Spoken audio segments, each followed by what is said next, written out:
نحمده ونصلي على رسوله الكريم اما بعد اعوذ بالله من الشيطان الرجيم بسم الله الرحمن الرحيم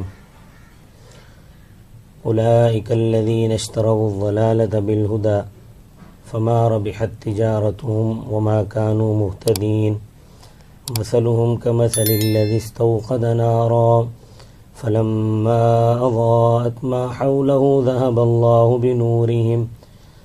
الله بنورهم وتركهم في ظلمات لا يبصرون صم بكم عمي فهم لا يرجعون أو كصيب من السماء فيه ظلمات ورعد وبرق يجعلون أصابعهم في آذانهم من الصواعق حذر الموت والله محيط بالكافرين يكاد البرق يخطف أبصارهم كلما أضاء لهم مشوا فيه وإذا أظلم عليهم قاموا ولو شاء الله لذهب بسمعهم وأبصارهم إن الله على كل شيء قدير صدق الله العظيم. اولئک الذین، یہ وہی لوگ ہیں، اشتروا الضلالۃ بالہدی، جنہوں نے ہدایت کے بدلے میں گمراہی کو خرید لیا. فما ربحت تجارتهم، پس نفع مند نہ ہوئی ان کی تجارت، وما كانوا مهتدین، اور وہ ہدایت پانے والے نہ ہوئے. مثلهم کمثل الذی استوقد نارا، مثال ان کی اس شخص کی طرح ہے کہ اس نے آگ جلائی. فلما اضاءت ما حولہ، پس جب روشن کر دیا اس آگ نے اس جلانے والے کے ارد گرد کو، ذہب اللہ بنورہم، اللہ تعالیٰ اس کی روشنی کو لے گیا. وترکہم فی ظلمات، اور ان کو اندھیروں میں چھوڑ دیا. لا یبصرون، وہ نہیں دیکھ سکتے. صم، بہرے ہیں. بکمن، گونگے ہیں. عمیٌ، اندھے ہیں. فہم لا یرجعون، وہ نہیں لوٹتے. او کصیب من السماء، یا ان کی مثال ہے بارش کی طرح جو آسمان کی طرف سے نازل ہوئی. فیہ ظلمات ورعد وبرق، اس میں اندھیرے ہیں اور کڑک ہے اور بجلی ہے. یجعلون اصابعہم فی آذانہم من الصواعق حذر الموت، وہ اپنی انگلیاں اپنے کانوں میں بجلی کی وجہ سے کرتے ہیں موت سے ڈرتے ہوئے. واللہ محیط بالکافرین، اور اللہ تعالی نے کافروں کو گھیرا ہوا ہے.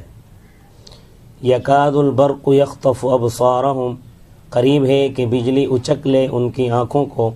کلما اضاء لہم مشوا فیہ، جب کبھی روشنی ہوتی ہے ان کے لیے اس میں چل پڑتے ہیں. وَإِذَا أَظْلَمَ عَلَيْهِمْ قَامُوا، اور جب اندھیرا چھا جاتا ہے ان پر تو ٹھہر جاتے ہیں. وَلَوْ شَاءَ اللَّهُ لَذَهَبَ بِسَمْعِهِمْ، اور اگر اللہ تعالیٰ چاہے تو البتہ لے جائے ان کے کانوں کو. وَأَبْصَارِهِمْ، اور ان کی آنکھوں کو. إِنَّ اللَّهَ عَلَى كُلِّ شَيْءٍ قَدِيرٌ، بے شک اللہ تعالیٰ ہر چیز پر قادر ہے. منافقوں کا ذکر چلا آ رہا ہے. اللہ تعالیٰ فرماتے ہیں اولئک الذین، یہ وہی لوگ ہیں، اشتروا الضلالۃ، جنہوں نے گمراہی کو خرید لیا. اشتروا الضلالۃ بالہدی، جنہوں نے گمراہی کو خرید لیا ہدایت کے بدلے میں، یعنی ہدایت دی اور اس کے بدلے میں گمراہی کو خرید لیا. اب یہاں ایک سوال پیدا ہوتا ہے کہ یہ تو پہلے کافر تھے، ان کے پاس ہدایت تو تھی نہیں، تو انہوں نے ہدایت دے کر گمراہی کیسے خرید لی؟ تو مفسرین اکرام رحمہ اللہ علیہم نے اس کے دو جواب نقل کیے ہیں. پہلا جواب ایک یہ کہ اللہ تعالیٰ نے ہر بچے کو پیدائشی طور پر فطرت سلیمہ پر پیدا کیا ہے، اس میں صحیح فطرت رکھی ہے. بخاری شریف میں ہے کل مولود یولد علی الفطرت، ہر پیدا ہونے والا بچہ صحیح فطرت پر پیدا ہوتا ہے، فَأَبَوَاهُ يُحَوِّدَانِهِ أَوْ يُنَصِّرَانِهِ أَوْ يُمَجِّسَانِهِ، پھر اس کے ماں باپ اس کو یہودی بنا دیتے ہیں یا عیسائی بنا دیتے ہیں یا مجوسی بنا دیتے ہیں۔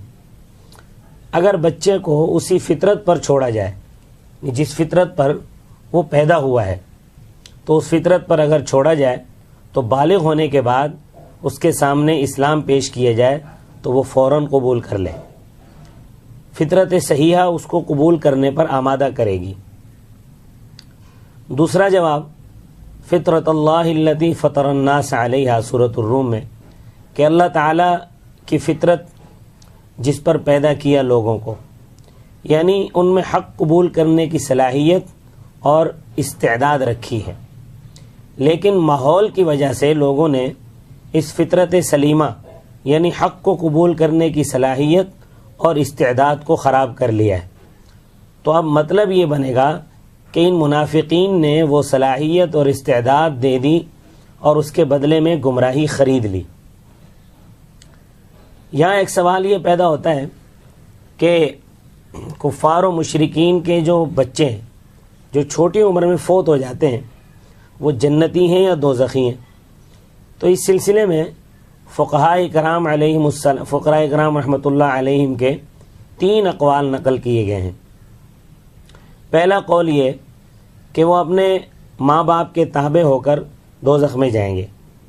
یہ حضرات حضرت صلی اللہ علیہ وسلم کی ایک روایت سے استدلال کرتے ہیں جو باب الجہاد میں آتی ہے کہ حضرت صلی اللہ علیہ وسلم سے سوال کیا گیا کہ یا رسول اللہ، ہم کافروں کے خلاف جہاد کرتے ہوئے لڑ رہے ہوتے ہیں کہ ان کے بچے بھی آ جاتے ہیں، تو رات کے وقت افراتفری میں چھوٹے بڑے کی تمیز نہیں رہتی، تو اس دوران جو بچے مر جاتے ہیں ان کا کیا بنے گا؟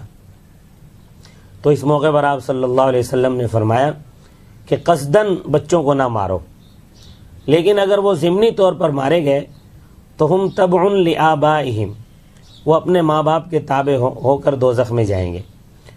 محققین حضرات اس روایت کا مفہوم کچھ اور بیان کرتے ہیں۔ وہ کہتے ہیں اس روایت کا مفہوم یہ ہے کہ یہ روایت جہاد کے موقع کی ہے کہ مارنا تو تم کو بڑوں کو تھا، لیکن اتفاقاً اس موقع پر چھوٹے بچے قتل ہو گئے، تو ان کی وجہ سے تم پر کوئی گرفت نہیں ہوگی، کیونکہ لڑائی کے دوران ایسا ہو جاتا ہے وہ اپنے ماں باپ کے تابع ہیں۔ جس طرح ماں باپ کے خلاف جہاد ہو رہا ہے وہ قتل ہو گئے، تو اسی طرح بچے بھی ان کی اتباع میں قتل ہو گئے۔ دوسرا قول فقہاء کرام کا دوسرا گروہ کہتا ہے کہ کافروں اور مشرکوں کے بچے جنتی ہیں، کیونکہ بچہ جب تک بالغ نہ ہو جائے وہ مکلف نہیں ہوتا، یعنی اس پر شریعت کے احکام لاگو نہیں ہوتے۔ حدیث پاک میں آتا ہے رفع القلم عن 3، 3 قسم کے آدمیوں سے قلم اٹھا لی گئی ہے۔ ان 3 قسم کے لوگوں میں ایک الصبی حتی یحتلم، بچہ جب تک کہ بالغ نہ ہو جائے، اس پر شریعت کے احکام لاگو نہیں ہوتے۔ جب اس پر شریعت کے احکام لاگو ہی نہیں ہوتے تو اللہ کی رحمت سے یہ بات بعید ہے کہ وہ اس کو دوزخ میں ڈال دے۔ پھر طبرانی شریف کی جو حدیث کی کتاب ہے اس میں ایک روایت آتی ہے کہ حضرت صلی اللہ علیہ وسلم سے سوال کیا گیا کہ حضرت کافروں کے جو چھوٹے بچے فوت ہو جاتے ہیں ان کے متعلق کیا حکم ہے؟ تو آپ صلی اللہ علیہ وسلم نے فرمایا اطفال المشرکین خدام اہل الجنتی، مشرکوں کے بچے جنتیوں کے خادم ہیں۔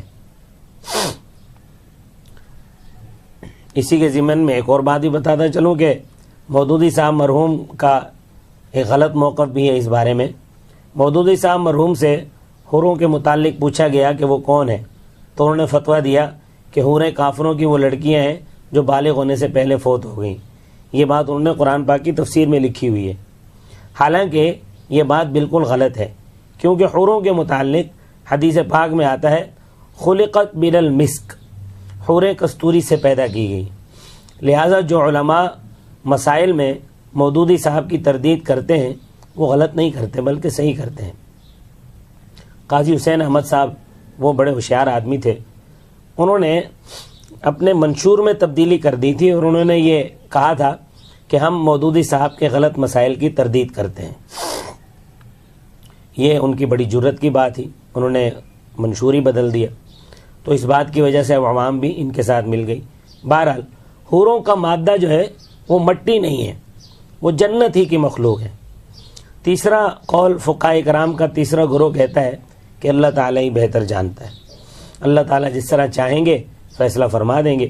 بخاری شریف میں ایک روایت آتی ہے کہ حضرت صلی اللہ علیہ وسلم سے پوچھا گیا کہ کافروں کے بچے جو چھوٹی عمر میں فوت ہو جاتے ہیں ان کے متعلق کیا حکم ہے، وہ جنتی ہیں یا دوزخی ہیں؟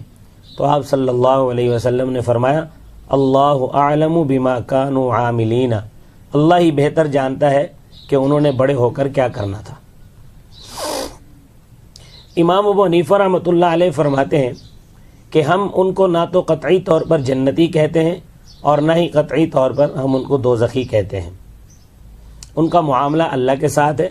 بہرحال بات یہ ہو رہی تھی کہ کافروں کے پاس تو ہدایت تھی ہی نہیں، تو انہوں نے ہدایت کے بدلے میں گمراہی کس طرح خرید لی؟